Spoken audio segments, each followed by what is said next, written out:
Salam, selamat siang sahabat terkasih. Hari ini kita akan membaca satu kisah yang indah dan penuh makna dari 2 Raja-Raja pasal 6 ayat 1-7. Ini adalah kisah Elisa dan kapak yang terapung. Sebuah cerita sederhana namun penuh pesan tentang penyertaan dan mujizat Tuhan dalam hal-hal yang tampak kecil. Mari kita siapkan hati, tenangkan pikiran, dan dengarkan firman Tuhan bersama-sama. 2 Raja-Raja 6 ayat 1-7. Lalu berkatalah rombongan Nabi kepada Elisha, "Sesungguhnya tempat kami tinggal di dekat engkau ini terlalu sempit bagi kami." Sahabat terkasih, para nabi merasa tempat tinggal mereka tidak lagi cukup. Ini mencerminkan bahwa pelayanan bertumbuh, kebutuhan bertambah, dan mereka memutuskan untuk melakukan sesuatu. Terkadang Tuhan mengizinkan kita merasa sempit agar kita bergerak menuju hal baru yang Dia siapkan.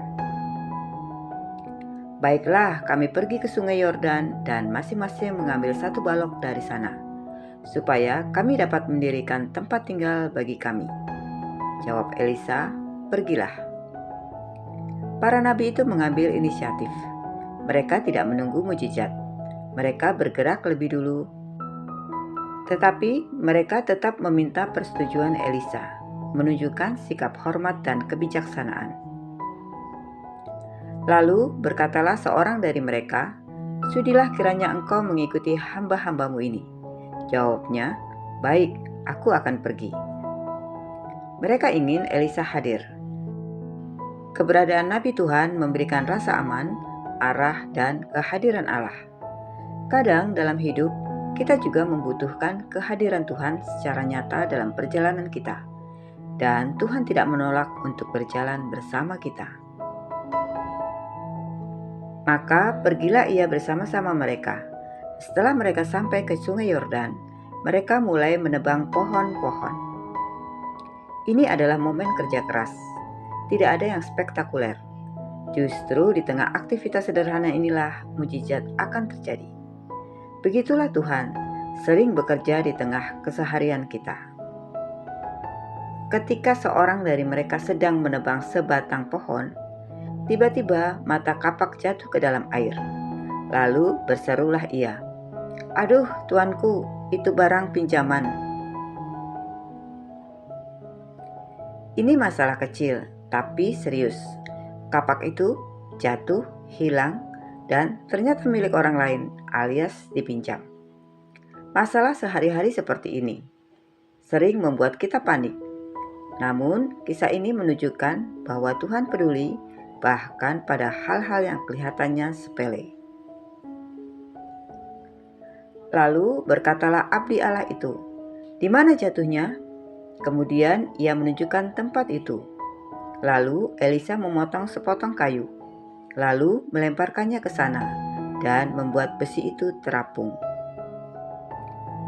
Mujizat terjadi di tempat yang biasa. Elisa tidak bersikap dramatis, hanya bertanya, "Di mana jatuhnya?" Detil kecil itu pun diperhatikan Tuhan. Kayu dilempar, lalu besi terapung. Hal yang mustahil secara logika, tapi tidak mustahil bagi Tuhan. Lalu berkatalah ia, "Angkatlah itu." Orang itu mengulurkan tangannya dan mengambilnya. Mujizat sudah terjadi, tapi orang itu tetap harus mengulurkan tangan. Tuhan melakukan bagiannya, tetapi kita tetap punya bagian, yaitu mengambil langkah iman. Sahabat terkasih, demikianlah pembacaan firman Tuhan dari 2 Raja-Raja 6 ayat 1-7. Kiranya kisah ini mengingatkan kita bahwa Tuhan sanggup memulihkan hal-hal yang hilang, membangkitkan yang mustahil, dan menolong kita bahkan dalam masalah kecil yang tampak sederhana. Sahabat terkasih, mari kita berdoa bersama. Bapa yang Maha Baik, terima kasih untuk firman-Mu hari ini dari 2 Raja-Raja 6 ayat 1-7. Kami belajar bahwa Engkau adalah Allah yang peduli pada setiap detail hidup kami, bahkan hal-hal kecil yang mungkin dianggap sepele oleh orang lain. Ajar kami untuk menyerahkan setiap rencana, setiap pekerjaan, dan setiap pergumulan kepadamu. Tolong kami untuk percaya bahwa Engkau sanggup memulihkan apa yang hilang, mengangkat kembali apa yang tenggelam, dan melakukan hal-hal yang mustahil menurut pandangan manusia. Bapa, sertai langkah kami hari ini. Berikan damai, hikmat, dan penyertaan-Mu dalam segala sesuatu yang kami kerjakan. Dalam nama Tuhan Yesus Kristus, kami berdoa dan mengucap syukur.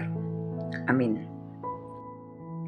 Sahabat terkasih, terima kasih sudah bersama-sama dalam pembacaan Alkitab hari ini. Jika pembacaan Alkitab ini memberkatimu, jangan lupa untuk klik like, komen, share, dan subscribe ya, supaya semakin banyak orang dikuatkan oleh firman Tuhan. Sampai jumpa di pembacaan Alkitab berikutnya. Selamat beraktivitas, Tuhan Yesus memberkati.